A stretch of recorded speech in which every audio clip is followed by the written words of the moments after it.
On March 30, 1867, the United States of America purchased Alaska from Russia for a sum of $7.2 million.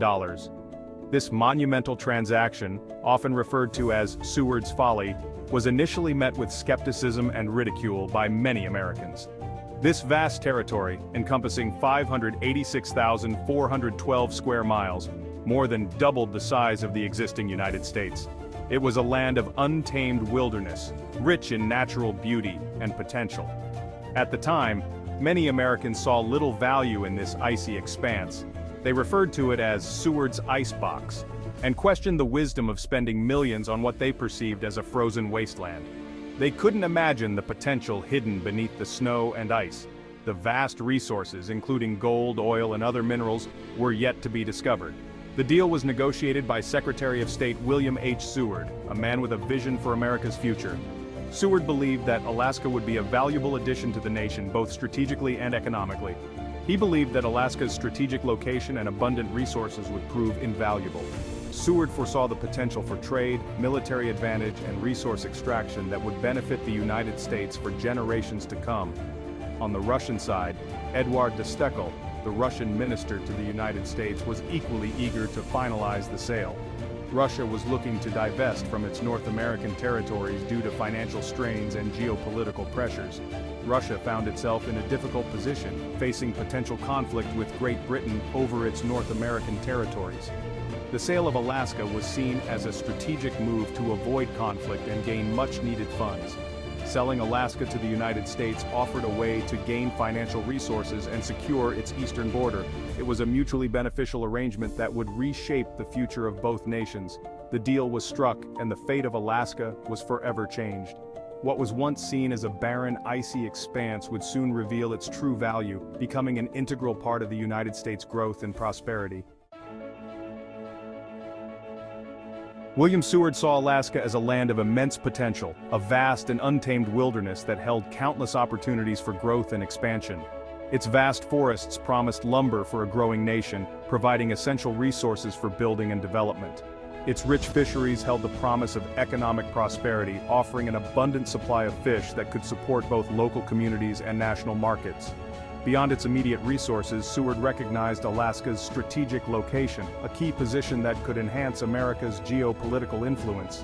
He envisioned a future where America's influence would extend across the Pacific, and Alaska would serve as a vital stepping stone to Asia, facilitating trade and military presence. Seward also believed that acquiring Alaska would solidify America's presence in the Arctic region, a region gaining strategic importance due to its untapped resources and potential for exploration. Despite facing opposition from those who saw Alaska as nothing more than a frozen wasteland, Seward remained steadfast in his belief, confident in the long-term benefits. He argued passionately for the purchase, emphasizing its long-term benefits for the nation, and highlighting the strategic and economic advantages that Alaska would bring. His vision, though initially met with skepticism, would eventually prove to be remarkably prescient as Alaska became an invaluable asset to the United States, rich in resources and strategic importance. The purchase of Alaska was met with immediate and widespread criticism. Newspapers across the country ridiculed the deal, dubbing it Seward's Folly and Seward's Icebox. Critics questioned the wisdom of spending millions of dollars on a seemingly worthless expanse of ice and snow. They argued that the money could be better spent on domestic needs, such as rebuilding the nation after the Civil War. The public outcry was fueled by a lack of understanding about Alaska's potential. Many Americans couldn't fathom the idea of valuable resources hidden beneath the frozen tundra. They couldn't imagine that this seemingly barren land could one day become a vital part of the United States. For years after its purchase, Alaska remained largely forgotten by the American public.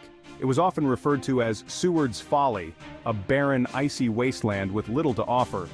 However, in 1896, gold was discovered in the Klondike region of Canada's Yukon Territory, just east of Alaska.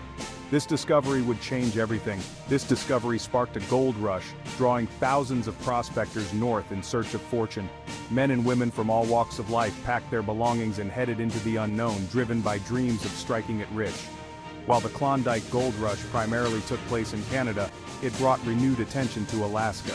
The influx of people and resources into the region highlighted Alaska's potential. Prospectors, eager to strike it rich, began exploring Alaska's vast wilderness. They braved harsh conditions, treacherous terrain, and extreme weather, all in the hope of finding gold. Their efforts were rewarded in 1899 when gold was discovered near Nome, Alaska. This new discovery ignited another wave of excitement and migration. The Nome Gold Rush, though smaller than its Klondike counterpart, captured the imagination of the American public. Stories of newfound wealth and adventure spread quickly. Alaska was no longer seen as a frozen wasteland, but as a land of opportunity. Towns sprang up almost overnight and the population surged as people flocked to the region. The discovery of gold transformed public opinion, proving that Seward's vision for Alaska had merit. What was once mocked as a foolish purchase was now celebrated as a land of untapped potential and promise.